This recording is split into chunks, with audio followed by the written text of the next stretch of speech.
Yo, what's up guys? It's Noah here, and in today's video, we're going to be breaking down the NBA slate on Draftkings and Yahoo for Monday, June the 14th.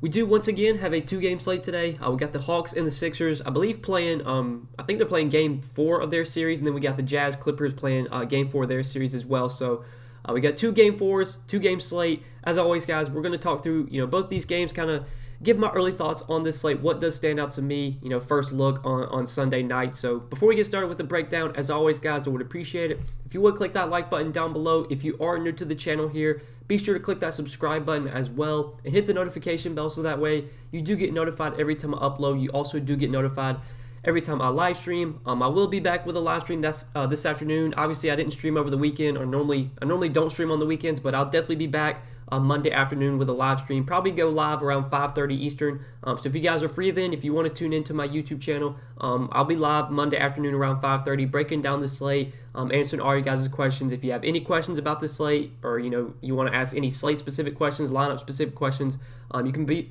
sure to ask those in the stream. I do try and answer every single question in the stream when I can. So be sure to tune into that Monday afternoon. Hit the like button guys, hit the subscribe button.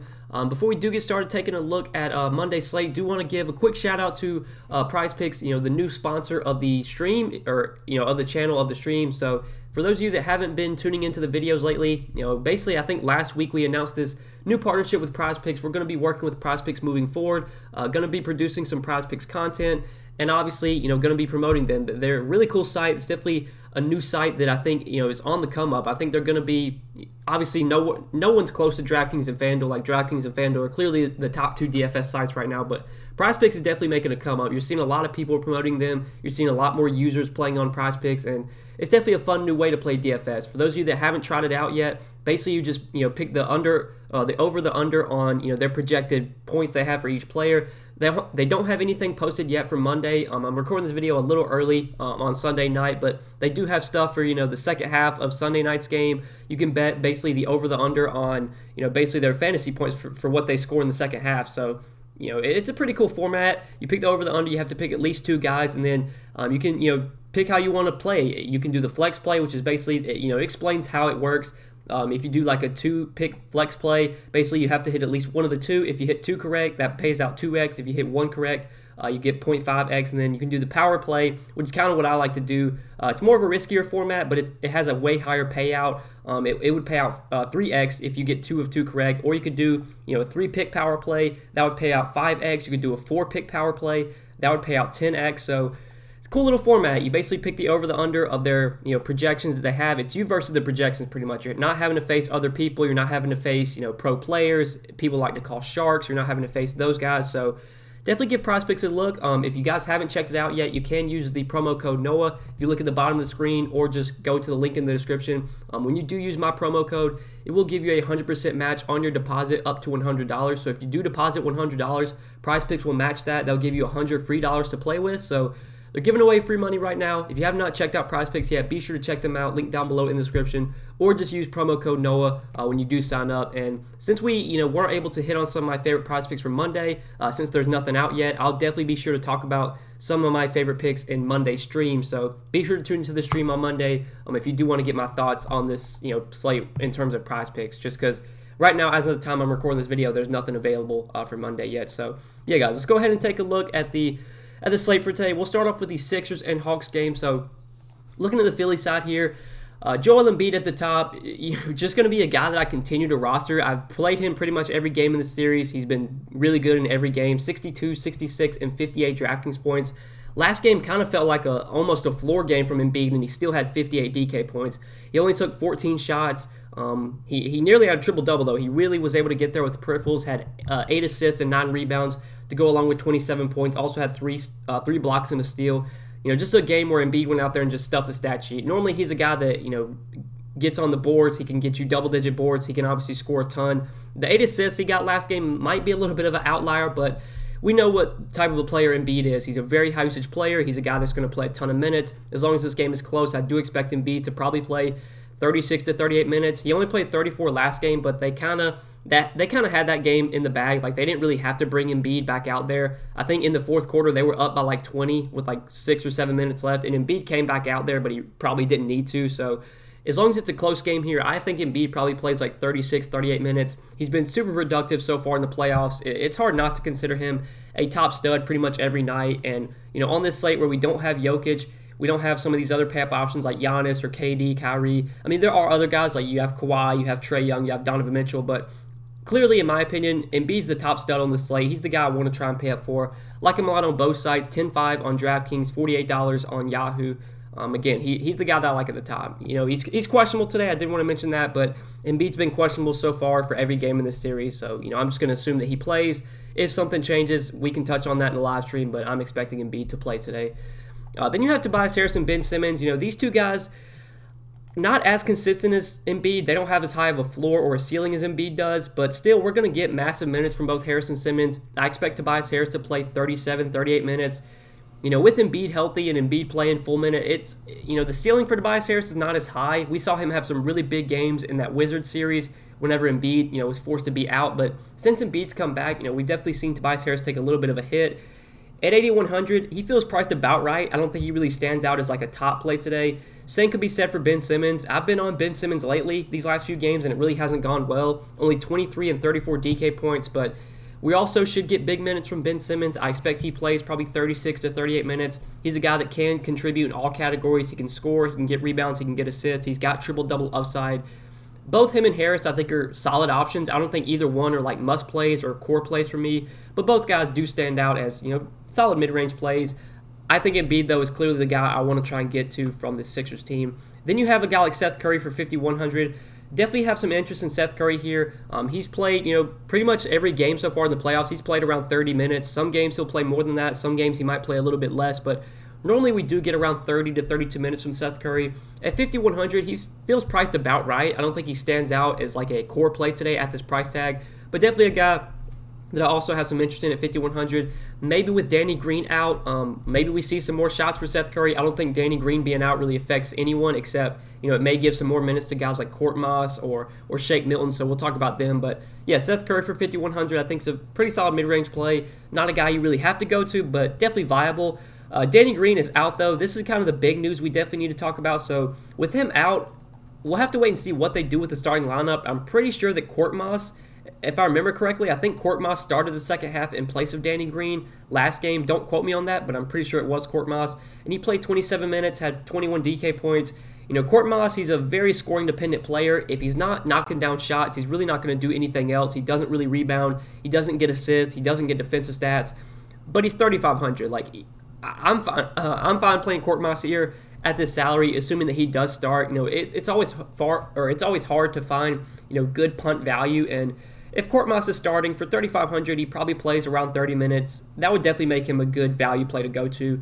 If they decide to start like George Hill or Shake Milton or one of these guys, maybe Thibault starts, then they would definitely be in consideration for value. So it's kind of a wait and see for me. I want to see what they do with the starting lineup, but yeah, depending on who starts for Danny Green, I think they do become a pretty solid value, whether it's Court Moss, Hill, Milton, Thibault, whoever it is. Whoever starts, I do like for value. So yeah, that's kind of my breakdown of the Sixers. Clearly, Embiid is the guy I like most here. I think Ben Simmons, Tobias Harris, Seth Curry are all solid options. None of them are like must-plays for me, but all viable. And then whoever starts for Danny Green, I like for value. But that's it for the Sixers. Moving on to the Hawks side, you got Trae Young at the top for 9,200. I've kind of been off of Trae Young so far in the series. I really haven't played him at all, and I don't think I'm going to go to him today. He was really good in Game 1, but he's kind of come back down to earth these last two games, 43 and 44 DK points. The matchup's not great against the Sixers. They're a really good defensive team. He's going to see a lot of Ben Simmons on him, who is a really good defender. Not saying that Ben Simmons is just going to shut down Trae Young, but I just feel like the upside on Trae Young is not as high as some of these other guys like Kawhi, Donovan Mitchell, Embiid. They're just other studs I think I would rather pay up for. Could Trae Young go out there and have a big game tonight? I would not be surprised at all if he does. But, if I'm playing one lineup, I don't think I get to Trae Young. I just think there are other studs I do prefer. If I was playing a lot of lineups, though, like if I'm playing like 10 lineups or 20 lineups or something, I would have Trae Young in my player pool. I would have exposure to him. But only playing one lineup or maybe just, 3 lineups, I don't know if Trae Young makes it into my, to my player pool then. Then you have Clint Capella, though, for 7,100. Clint Capella so far in this series has not been great. Through 3 games, he's put up 28, 20, and 37 DK points. He did have a really good game last game, did really do well on the boards, had 16 rebounds to go along with 8 points, 2 assists, 1 block, and 2 steals. most nights I think Capella, especially against Embiid, like they're going to need his size against Embiid. As long as he's not in foul trouble, I think Capella does play like 33, 34 minutes. He's kind of been limited these last few games, like game 1 and 2. I'm pretty sure he was in foul trouble in both of those games. He had 5 fouls in games 1 and 2. Only played 28 minutes last game. I think they did close with John Collins at center. I can't remember, but I'm pretty sure they closed with John Collins at center. My best guess is we get like at least 30 minutes from Capella. His price just keeps coming down. I don't feel great about him still just because the matchup against Embiid is not good, but 7,100 for Capella is pretty affordable. We've seen the kind of upside this guy does have. He's obviously a great rebounder. He can go out there and get 20 rebounds any night. He's a great shot blocker. He can block 5 shots any night. So that alone does make Capella a pretty solid center play if you do want to go to him in the mid-range. But like Bogdanovich, I've just kind of been off of so far in the series. He just hasn't really been a guy you've had to go to. I mean, last time Bogdanovich had a good game was it's basically been 8 straight games with less than 40 fantasy points for Bogdanovich. Could he go out there and put up 40 plus a day? He could, but I don't think I'm going to go to him. I've just kind of been fading him all postseason. I'm just going to probably keep avoiding him. John Collins at 5,900, another guy that, I've said it before, you never know what you're going to get from John Collins. Some nights he'll put up 35, 40 DK points. Some nights he'll put up 20, 25. He's been super inconsistent. At 5,900, the price tag does feel a little bit low, but I still don't feel great about John Collins. I don't think he's going to be a guy that I get to. But talking about the value plays, I think this is where we do find some appeal. Kevin Huerter, Danilo Gallinari, I like both these guys a lot last slate, and it didn't really go well. Kevin Huerter had a terrible game, only played 23 minutes. He was in foul trouble the whole game. I know he picked up like 3 fouls in like 7 or 8 minutes. He had a pretty bad shooting game as well. Shot 1 for 6 from the field, 1 for 5 from 3. I don't want to look too much into that. I think Kevin Huerter is going to bounce back here. With DeAndre Hunter out for the season, there's going to be more minutes available for Kevin Huerter. I think he probably plays at least 30 minutes off the bench if he's not in foul trouble again. And as long as he's knocking down shots, which he's a pretty good shooter. This guy does have some upside. We've seen him have good games off the bench. In game 1, he played 29 minutes, had 30 DK points. In game 2, he got up to 36 minutes, had 29 DK points. I think we get somewhere near 30, 35 minutes from Kevin Huerter, and at 4,800, that does make him a pretty appealing value, and I think his ownership is going to be a lot lower than it was last slate. He was one of the more popular plays last slate. He was a clear value play, and obviously he busted. Maybe that keeps his ownership down today. I'm fine going right back to Kevin Huerter. I do like him a lot for value again, and on Yahoo, he's super cheap, so I like him a lot there as well. $13, he's a guy I do have interest in for value on Yahoo. And then Gallinari, I think, also benefits without DeAndre Hunter. He played 30 minutes last game. Last 2 games, he's played 26 and 30 minutes. Maybe he saw increased run last game with Kevin Huerter getting in foul trouble, but regardless, I think we do probably get anywhere from 24 to 30 minutes from Gallo. I think, at least 24 minutes, and if he does play at least like 24 minutes, he's been a productive enough player to where he can easily give you a good score for his salary in 24, 25 minutes. He's close to a point per minute player. He's a guy that can score. He can get rebounds. 4,600 on these playoff slates where we don't have much value. I think Danilo Gallinari is another guy I'm looking to for value today from this Hawks team. So on the Hawks here, I think I would say Capella, Huerter, and Gallo are my 3 favorite plays, and I do have some interest in Trae Young, but that's probably it for Atlanta. I don't know if I'm going to really be going to any of these bench guys. Even though Solomon Hill's starting, he just doesn't play enough minutes. Last 2 games, he's really seen his minutes come down, 8 minutes, 14 minutes. Even though he's starting, I have no interest in Solomon Hill. So that does it for the Atlanta game. We can go ahead and move on to the next game, Utah and the Clippers. So on the Utah side here, looking at the top, Donovan Mitchell you have at the top for 9K. He's been really good so far in the series. Obviously, he has been benefiting without Mike Conley. We don't know yet if Mike Conley is going to play or not for today. He's once again questionable. I'm just going to keep assuming that Conley remains out, but obviously this will be something we do need to keep an eye on. But last game, Donovan Mitchell only had 47 DK points, and it almost felt like he kind of ran bad to have 47 DK points. He wasn't even that bad last slate. He could have had a way better game. He didn't play much at all in the fourth quarter. It was pretty much a blowout. He also I think he injured his ankle late in the fourth quarter. He wanted to come back into the game, but I think the coach told him just to sit out just because, they were losing by 18. They probably weren't going to come back. So he only played 32 minutes last game. He missed out on about 6 or 8 minutes, 6 to 8 additional minutes because of the blowout. Had a mediocre shooting game. The ceiling for Donovan Mitchell right now is just so high. The usage he's getting, the amount of shots he's taken. Without Mike Conley, there's more usage available. There's more ball handling duties for Mitchell. even if Conley plays, I think Mitchell is still a really good option. And if Conley's out, I think Mitchell's going to be one of my favorite pay-up options once again. I've just been playing him every slate so far. He's really yet to let me down. I mean, last game, he didn't have that great of a game, but we kind of ran bad with the blowout with him getting injured late in the game. I'm going right back to Donovan Mitchell today. Like him a lot on both sides. 9K on DraftKings. On Yahoo, he's $39. I think he's for sure a guy I'm looking to on Yahoo as well. Definitely one of my favorite pay-up options, along with Joel Embiid. Then you have Rudy Gobert at 7,400. Rudy Gobert at center feels like a fine option. I think if I'm playing one lineup today, I'm probably going to try and pay up for Joel Embiid at center. But if you want to go to Gobert at 7,400, I'm fine with him. I never feel great about Gobert. He doesn't really do much outside of score, rebound, and block shots. You're going to need like a 20-20 type of game, or a game where he just blocks like 4 or 5 shots. I mean, in game 2 of this series, he had 20 rebounds, he had 3 blocks. If you get one of those type of games from Rudy Gobert, then obviously he does have a massive ceiling, but normally we don't see Gobert just go out there and break slates. Like normally he scores 30 to 40 DK points and just winds up being a solid play. He rarely is Gobert a guy that you have to win a tournament. Now that I say that, he'll probably go out there and put up 50 tonight just to make me look stupid, but I'm fine with Gobert. Don't think he really stands out as a top option though. Really, the only way I'd be getting to him was just given the lack of options at center. Obviously, you have to play at least one center, and on these 2-game slates, the positions can be pretty thin. That would make Gobert a solid option. But then you have Mike Conley at 6,900. Again, we don't know yet if Conley's playing or not. He's once again questionable. He hasn't played, and it's been about 2 weeks since Conley played. He played in that Memphis series. I think he got injured in Game 5 of the Memphis series, and he hasn't played since then. So I'm assuming that Conley remains out. If he plays, he could be viable, but there's a good chance that even if he does play today, he's probably on some sort of minutes restriction. So if Conley's in, I don't think I'm going to go there. Obviously, if he's in, that's going to take me off of guys like Joe Ingles and Jordan Clarkson. Both these guys have been benefiting without Conley. Clarkson's been playing around 28 to 30 minutes a night off the bench. We haven't really seen any massive games yet from Clarkson. Like, we haven't seen a big upside game, but we know this is someone that can score. When he does start knocking down shots, like, he's just going to keep taking them. He's a high-usage player. He's a guy that will demand the ball.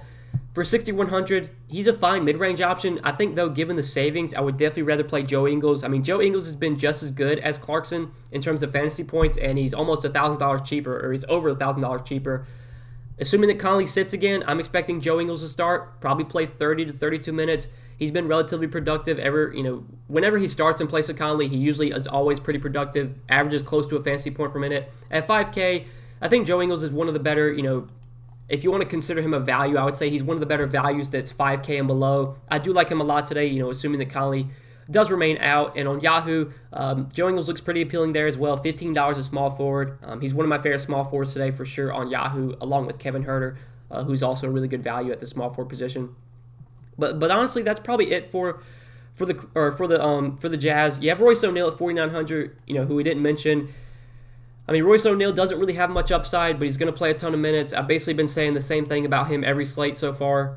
I never feel great rostering Royce O'Neal, but he's going to be out there for 36, 38 minutes. Obviously, that makes him viable, but he could go out there and put up 15 DK points in 35 minutes, and I wouldn't be surprised. So, good option, but not really like a standout play. Same could be said for Bogdanovich. Even without Conley, I don't think his role really changes that much, just because he is a pretty score-independent player. He's not really a guy that's going to create his own shot. For 5,600, he's another fine option, but I probably would just rather play Ingles, who's been just as good as Bogdanovich, and he's cheaper. So, yeah, give me Ingles over Bogdanovich. Probably take Clarkson over him as well. Clearly my favorite place from Utah, as it's going to continue to be. Mitchell at the top I like a lot, and then assuming Conley's out again, I like Joe Ingles a lot, and I like Jordan Clarkson as well. And, the rest of the starters, Gobert, Bogdanovich, O'Neal, they're all fine, but none of them are a top plays for me. And then none of the bench guys I'm going to on Utah. So, yeah, we can go ahead and talk about the Clippers now before we do end the video. So, look at the Clippers here. You got Kawhi and PG at the top. Kawhi is 10K, Paul George 8,600.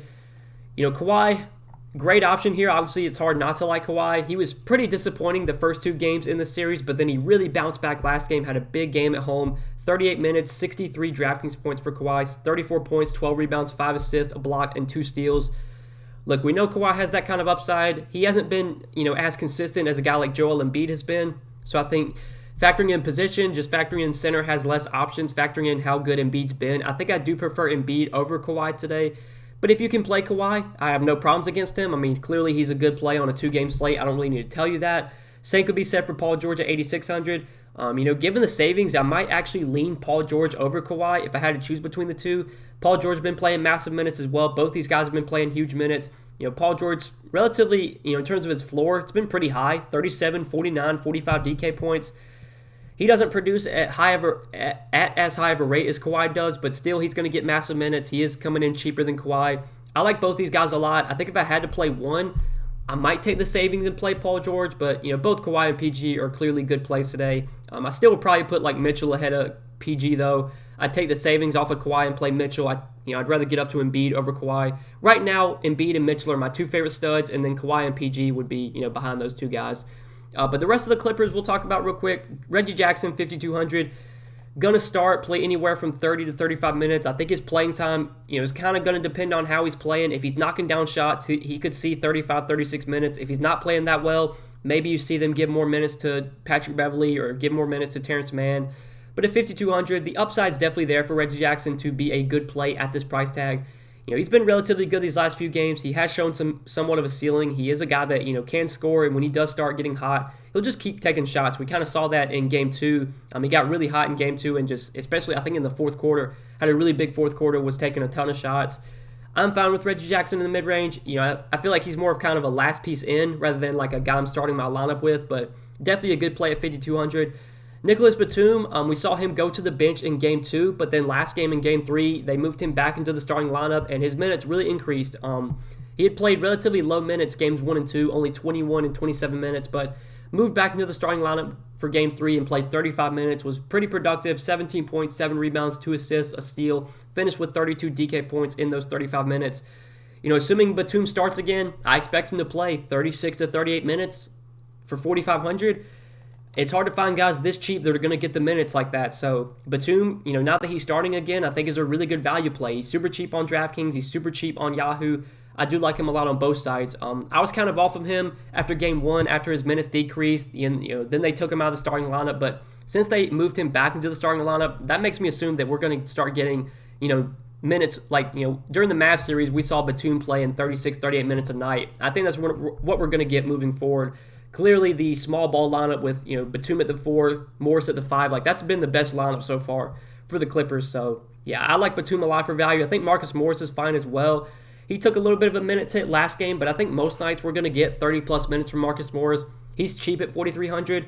Don't feel great about him. He's kind of similar to Royce O'Neal. Like you don't really know what you're going to get from Marcus Morris on a nightly basis, but the minutes should be there for 4,300. He's a solid value play as well. And then last guy we'll talk about is Ivica Zubac. I don't feel great about him. Last game he came off the bench. He only played 13 minutes. He did start in Game 2, but was in a ton of foul trouble. Finished with only 14 minutes played in that game. Now that Zubac is coming off the bench, he's definitely going to take a minutes hit. Like he's probably only going to play 10 to 15 minutes, but you could just get a weird situation. Like in Game 1, he came off the bench and he played 20 minutes and he played really well. So he could come off the bench, play really well, and see increased minutes. But now that he's not starting, it does make it a bit more risky to go to Zubac. So I'm probably off of him, and I think I'm off the rest of these bench guys. Like Rondo, I think he's just been out of the rotation. Like he played in Game 1, but he hasn't played since then. Luke Kennard's kind of seen his minutes go up and down. He played 29 minutes in Game 1, but then the last 2 games, only 10 and 17 minutes. Terrence Mann, he played 22 minutes last game, but then the 2 games before that, only 1 minute and then 8 minutes. Just like you don't really know what we're getting in terms of minutes from these bench guys. Patrick Beverley, his minutes have kind of been the most consistent. Last 2 games, 21, 16 minutes. I think most nights we're probably going to get like 15 to 20 minutes from Patrick Beverley. It seems like they want to play Beverley over Rondo in this series. I think they, need Beverley's defense against Mitchell. So, if we get 15, 20 minutes from Beverley at 3K, he's okay, but I don't feel great about him. I'm just going to kind of stick to the starters here. Kawhi, PG, Reggie Jackson, Morris, Batum. Those are the guys I'm really looking to from the Clippers. The rest of the bench guys are just dart throws at best. Don't feel great about really anyone coming off the bench from the Clippers. So yeah, guys, that does it for Monday's little 2-game slate. I hope you guys did enjoy this video, and as always, I do appreciate you watching. Before you do get out of here, guys, be sure to click that like button, click that subscribe button, and also hit the notification bell, so that way you do get notified every time I upload. You also do get notified every time I live stream. Lastly, be sure to check out my new sponsor, PrizePicks. We've been, like I said at the beginning of the video, we're going to be working with PrizePicks moving forward. Going to be, producing some PrizePicks content. You're going to see me talk about them in basically every video and in every live stream. I've been playing on PrizePicks a lot lately. Been having some early success. And it's definitely a fun new site. It's a new format. It's a different way to play DFS. If you're someone that doesn't like to go up against pro players, you don't like to go up against people playing 150 lineups, then PrizePicks is probably the way for you. I mean, it's basically you versus the projection. If you think their projection is accurate, or you think it's too low, you can bet the over. If you think the projection is too high, you can bet the under. So definitely give PrizePicks a look, see all they do have to offer, and be sure to use promo code NOAH. That way you will get a 100% match on your deposit up to $100. So if you do deposit $100, PrizePicks will match that. They'll give you $100 free to play with, as long as you do use promo code NOAH when you sign up. So check that out, guys. Link down below in the description. Give PrizePicks a look. Going to be working with them a lot moving forward. But yeah, that covers Monday's slate, guys. I think we talked about everything. Appreciate you watching as always. I hope you did enjoy. We'll see you in the next video. Good luck tonight, everyone. Peace.